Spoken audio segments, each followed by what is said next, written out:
Balance your clutch. There's a bit of camber, so watch it. Don't roll back. Don't roll back!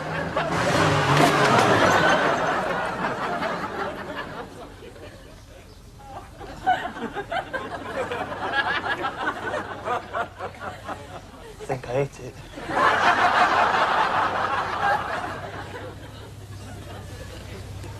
Pull over, will you? See what the damage is.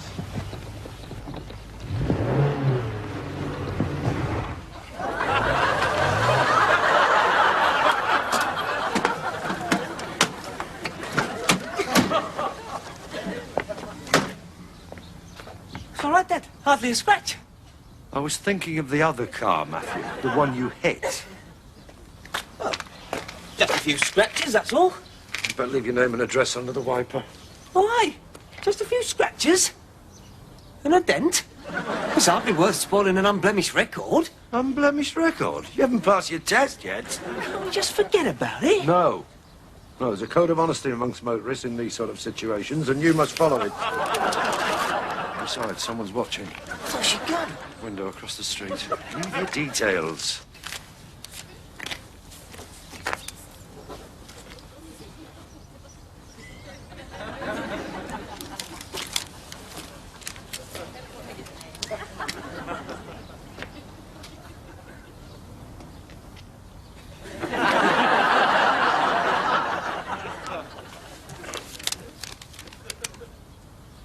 People think I'm writing my name and address on this paper, but I am not. Write down your name and address. And hurry. You've got your test in 10 minutes. Never mind. I suppose things can get much worse. I wouldn't count on it.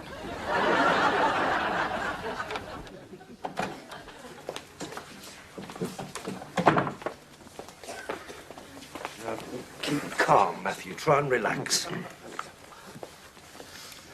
Are you nervous? Yeah, you? No. You been before? 6 times. I just hope I don't get Morley. He never passes anyone. He's a swine. I've had him 3 times. He hates me. Not that I'm worried this time. Why? I'm on tranquilizers. It's going to be murder today. The road's up in the high street. There are diversions, and they forecast heavy rain. What's the overall stopping distance if you're doing 50? Overall distance? 175 yards. Right, that would be 50 for the thinking, and 125 for braking. What do you do if you feel tired on the motorway? I wind down the window, and I turn up the radio. And if that doesn't work, pull to the side of the road and rest. Right. What must you always remember to do before moving off? Use your mirror, look round for a final check, and move out only when you can do so safely. Right. Do you want one of these? No, thanks.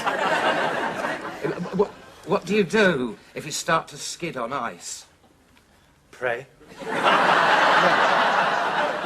No, you turn your wheel right into the skid. Then you pray. Do you know them red triangles with the zigzag? What do they mean? I don't know. Well, I wouldn't give much for your chances. He's my instructor. Oh, is he? Well, I wouldn't give much for your chances either. My instructor never stays. He just can't bear to watch. Yes, well, I better be getting back to the office, Matthew. I'll pick the car up later. Perhaps you won't need to. Perhaps I'll pass. You won't if you get Morley. They say he's terrible on Mondays. Not does any good the rest of the week, huh? Perhaps I'll get someone else. You could get Collins. He's all right. He gives them away. There you are, Dad. Go get Collins. Well, I sincerely hope so. Mr. Prendergast. Oh, my God, I've got Morley.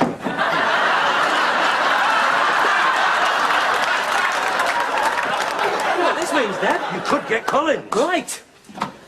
Hello. My name's Collins. Great. My name's Willows, Matthew Willows. Yes. I believe you left this note on my windscreen. I'll pick the car up later, Matthew. Buses run every hour.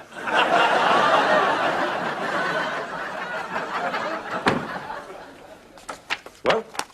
Well, wasn't my day, was it? Was it a mood to start with? Well, you did bump his car. And he never let me forget it. He was moaning about it the whole time. Apparently he spent all weekend waxing it.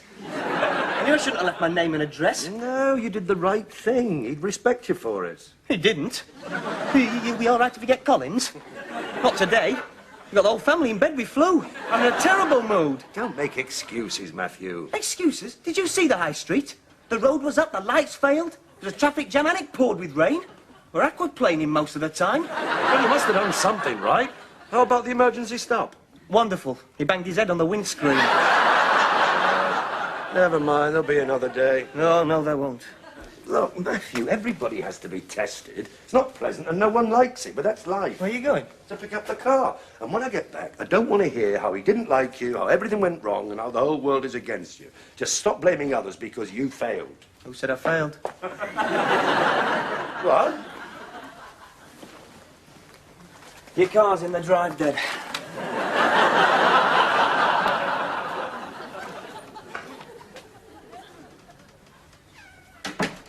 Dad, can I borrow No. You didn't even know what I was going to say. Let me see if I can guess. You were going to say, can I borrow the car? Yeah. No. Why not? Because it's my car, it's the only one I've got, and I need to look after it. Come on, Dad, it's not as if you're using it. And I am, as a matter of fact. It's a rotten night, and I promised to take Enid home. That's no problem. I can drop her off on the way. No, I couldn't risk it. No, it's freezing fog out there, Matthew. Need a few thousand miles under your belt to cope with that. It's not that bad. Not yet, but it could descend like a blanket. Like the fog of 63. Yes, that was a real fog.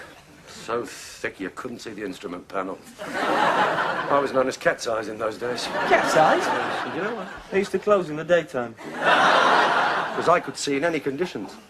When it was foggy, people used to ask if they could follow me home. Yes, the fog of 63. I led a convoy of 30 cars up that motorway. Look, I can see in the fog. Oh, maybe you can, but you're forgetting Enid. She wouldn't entrust her safety to someone who's only just passed his test. She wouldn't mind. Oh, you don't think so? Oh, well, let's find out, shall we? Enid! Yes, Mr. Willows. Oh, Enid, Matthew's just asked if he can borrow the car, and he said he'll run you home on the way.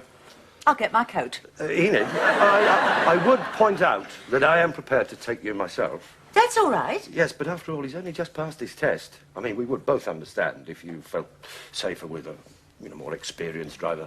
No, I don't mind. But conditions are pretty bad, Enid. Freezing fog, possibility of black ice, and he is very young. Ah, but younger people have quicker reactions, don't they? What? I'll get the car out.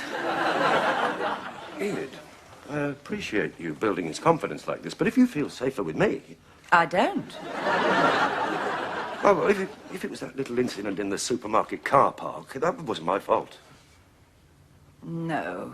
That could happen to anyone. Yes, but it did shake me up, Mr. Willows. My neck hasn't been the same since. I think I've got whiplash. You haven't said anything to Matthew? No. Oh, good, because he's still got a lot to learn, and I don't want him to lose confidence in me. No, of course not. Dad, there's Mr. Chapman to see you. He says you pranked him in the car park. What? Ah, we meet again, Mr. Willows. You remember our little, incident in the car park? Well, in the excitement of the moment, we forgot to exchange our insurance details. Oh, no, that's all right, Mr. Chapman. You caused very little damage, and I've decided not to make a claim against you. Oh, thank you. Now, if I can have the address of your insurance company. Wait a minute. You're not making a claim against me. Well, you did reverse into me. Reverse into you? Reverse into you? You ran into me. I was carrying out a very difficult manoeuvre in a confined space when you entered the car park at speed and hit me. I was barely moving. Barely You asked my passenger if you were barely moving. She's got whiplash. Well, I'm afraid that's your fault, Mr. Willows.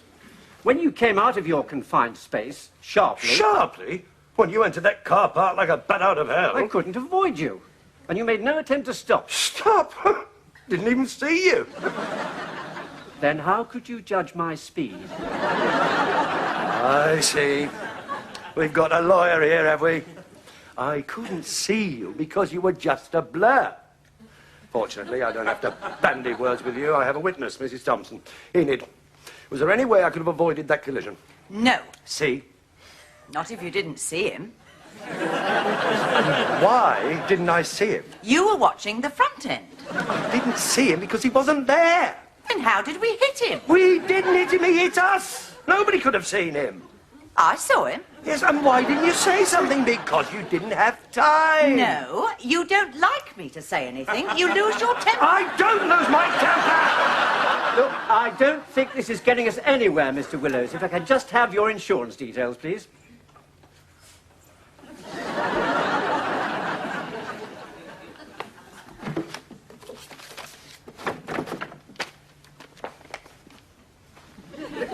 Here you are. Thank you. But this is totally without prejudice. I accept no responsibility, and I'll fight you in every court in the country. Wouldn't advise it, Mr. Willows. I'll show you out. Thank you, Mrs. Thompson. Perhaps I could have your name and address as a possible witness. Judas. She's been waiting for this moment. This revenge. Just spoiled a blameless record of 30 years accident-free motoring. Never mind, Dad. We all make mistakes.